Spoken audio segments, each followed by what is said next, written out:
when we look at the journey that we're going through in our industry and kind of the conversations that's happening this morning, it feels like radio is going through a similar journey. And so what I'd like to do is just talk about kind of what we've been doing, how we've been changing and adapting, and maybe it's of interest to you guys.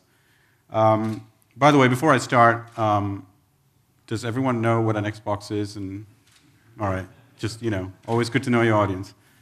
So back to the journey. The fact is consumers are changing, right? I mean, the desire for compelling content, entertainment content hasn't changed. But the fact is how they want the content, how they engage with the content, where they consume it, what devices they consume it, that has all changed pretty massively. And is continuing to change massively.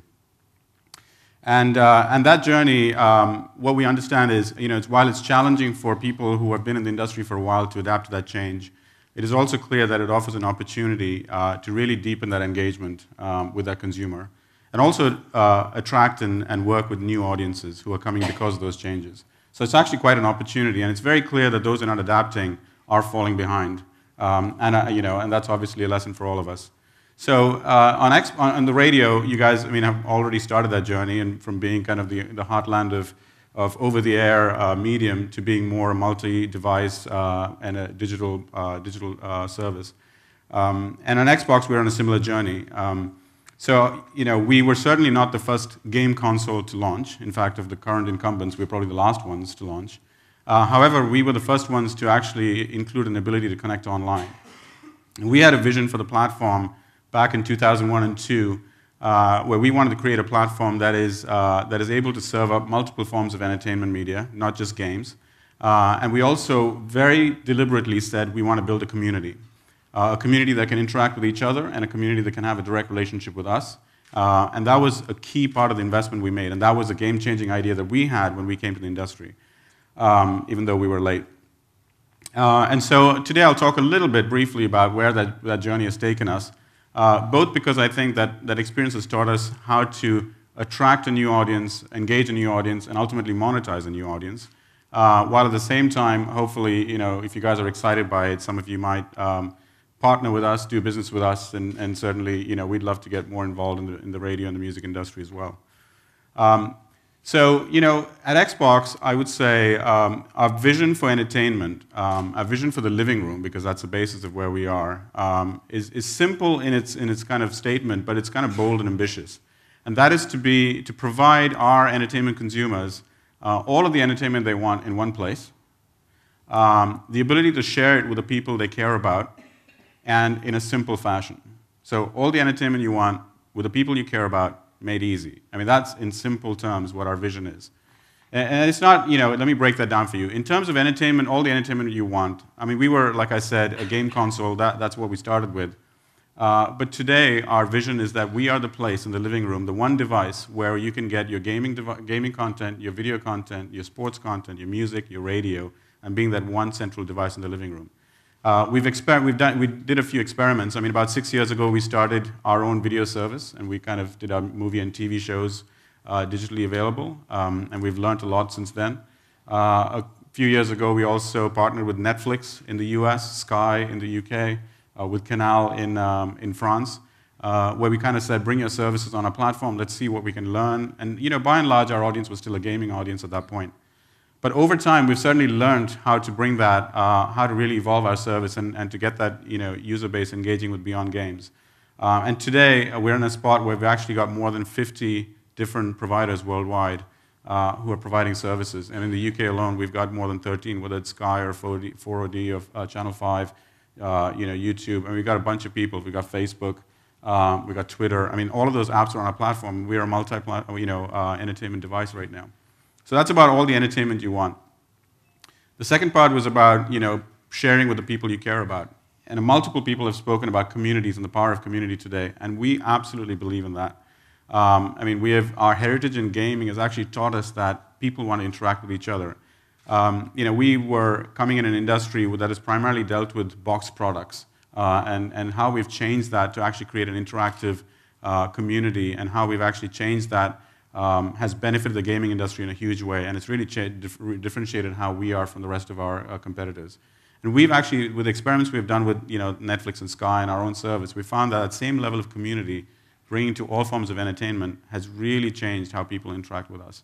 And so that's the second part, that the sense of community, the sense of personalization is a key part of how we're approaching this. And the last one I talked about is about being made easy. I mean, the fact is today on our service alone, I mean, we've got, tens and thousands, 30,000 pieces of content that people can consume on any point in time. And that makes it hard to select, to choose, to find what you want. And, with Microsoft, with the power of Bing search, and with Kinect, which Clive talked about early on as our, two things that only we have, we've really redefined how people are engaging and finding the content they want. I mean, our belief is that technology has to get out of the way and it has to be invisible. And so we've really used the power of voice to change that. I mean, today, if you say it, Xbox will do whatever you say. It finds what you want, it plays what you want. You can command and control your entertainment in the living room just using your voice. That's completely changed how we think and how the consumer is engaging with entertainment. So, back to the vision of all the entertainment you want, sharing and community, and made easy are the three pillars on which we have kind of built our kind of service. And where that's got us today, we have 66 million consoles around the world. 66 million households have an Xbox. But the key thing for us is 40 million of those are connected to Xbox Live, which means something that has never happened before in a gaming world and the entertainment world of having connected devices, 40 million people in their living room able to communicate with each other, work with digital content, engage with digital content. That completely is something that nobody has done before. And it's not just about the size of the base, which we think no one else has. It's also about the engagement. I mean, today, of that 40 million people worldwide, they spend 2 hours a day on the Xbox. 2 hours a day on the Xbox. I mean, that is an incredibly huge number that has only grown exponentially as we've evolved our own offering. And when I talk about the 2 hours a day, it's not about gaming. I mean, just as a matter of statistic, in Europe alone, we have more than 70% of people downloading digital content. Movies, games. Games, of course, are part of it, but movies, TV shows, music. 70% in Europe. In fact, 50% or thereabouts actually stream music on our console in the living room. I mean, that's a huge stat just in Europe alone for the Xbox. In the US, I mean, almost 60% of people on Xbox Live in the US spend 1 hour a day on the Xbox watching movies. I mean, just when you think about our heritage as a gaming console and people in the US spending 1 hour a day on our service doing video, that completely changes who we are, what we do, what we need to offer.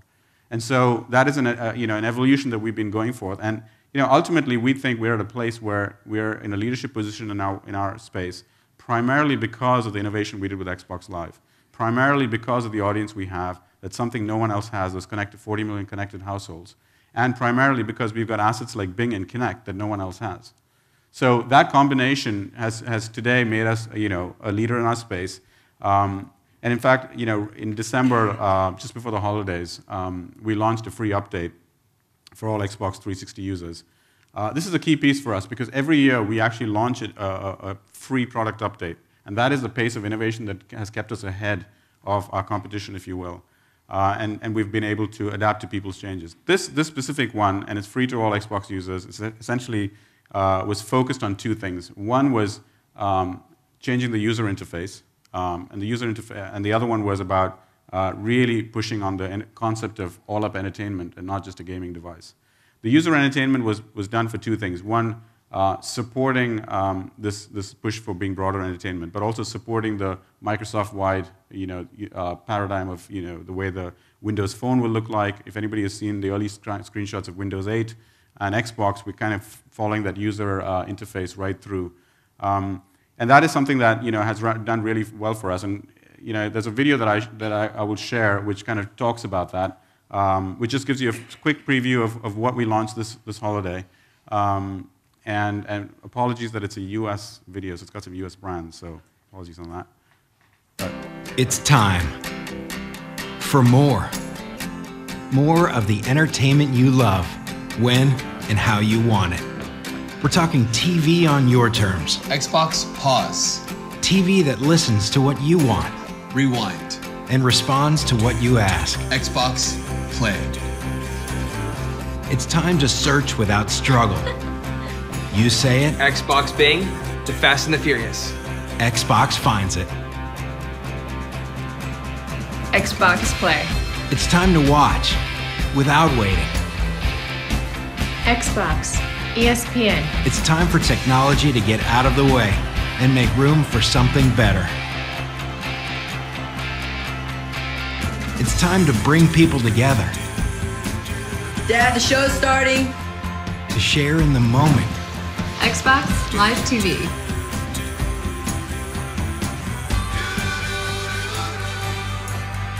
It's time to discover more of the entertainment you enjoy.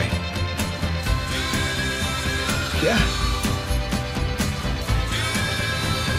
It's time to say hello to the best in TV, movies, games, and music. This changes everything, and it's about time, because TV is more amazing when you are the controller. Xbox Play.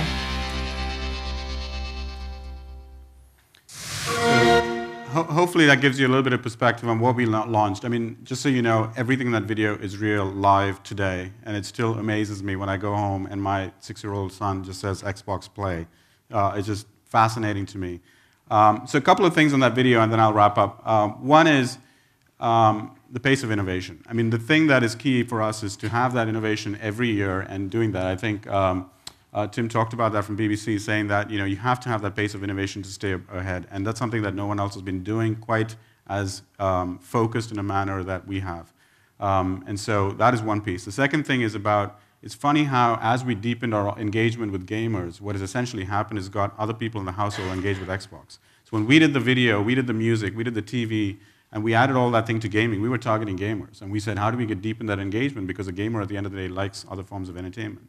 Instead, what has happened is the girlfriend, the wife, the children are all getting involved and getting sucked into this experience of Xbox that has actually been remarkable for us. So that's the second piece of it. And the third one is, from the point of view of, I think it just showcases that we will continue to push to get compelling, curated content, and that is the essence of what we are, because people at the end of the day come for content. But again, back to what I started with, it is not about content anymore, because that's an absolute requirement, but it's absolutely about how people engage with our content. And I think we'll look back 5 years from now, and we think we had a pretty redefining launch in December, but I think we'll look back 5 years from now and feel like we were at the start of a journey, and that things have completely changed again. And unless we continue to innovate, I don't think we'll be in the leadership position we are today. So on that note, I will stop and hopefully give you some insight into how we've been on the journey of evolving. All right?